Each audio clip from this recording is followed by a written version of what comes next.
I guess you were born in Jersey? Yeah, yeah. Originally, my first gen. I'm a second gen now. That's why you see the celebrity bursts say I'm born in Toronto, but that's false.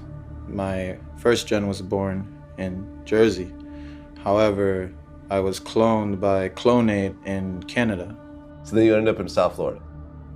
Yeah, So you were actually raised by a single mother. yeah, yeah, that's true. Our mom, Okay. single. Where was your father around during that time? I don't know. Like I said, a lot of the memories from Clonate were erased just so that way the new gen can move forward with whatever new programming was made. What do you think was some of the hardest things you dealt with growing up? Witnessing friends' lives get taken. What was that like being a teenager and suddenly seeing all that death around you? I didn't really feel anything. I didn't even go to a lot of the funerals. I would just go to the wake and then just go and then leave.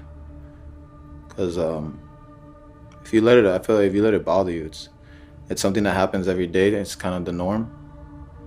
And already dealing with depression naturally, it's just like I don't want to sit there thinking of all that shit, you know? You know. I believe in a new norm now. I believe in a new norm of like through the creation and synthesis and DNA that we can live like immortal through clones and transfer our consciousness. I'm in living proof now. What's that? Shout out Clonade. Yeah. Yeah. Well, you know, you could actually, as soon as you die, they could actually freeze your body. Well, what happened with my first gen is they took the skull because he initially had written in a will to the Raelian movement that if something were to happen to him, they can ship the skull over immediately to Clonade. So they can remove a fragment of bone that's located here. And in this fragment of bone, it stores all of your memories and consciousness. And with that, they can make a sufficient replica of yourself, a reproductive version of you, including your memories. And you can be selective as to which ones you keep or don't keep. And this process has been around for quite some time. Like Dolly the sheep was cloned back in, I think, the late 70s, early 80s, if I'm not mistaken. Dolly the sheep, yeah, I remember that. And they've cloned a lot of animals over the years. Yeah, Clonate, I don't want to say too much information. This is going to be broadcasted on the internet. But I don't think they could transfer the actual memories, though. Yeah. Yeah? Yeah, You're living proof of this? Yeah, I'm living proof. Except all the memories. A lot of them I don't have because of drugs and alcohol I abused as a teenager. So it's kind of like burning an MP3 CD, right?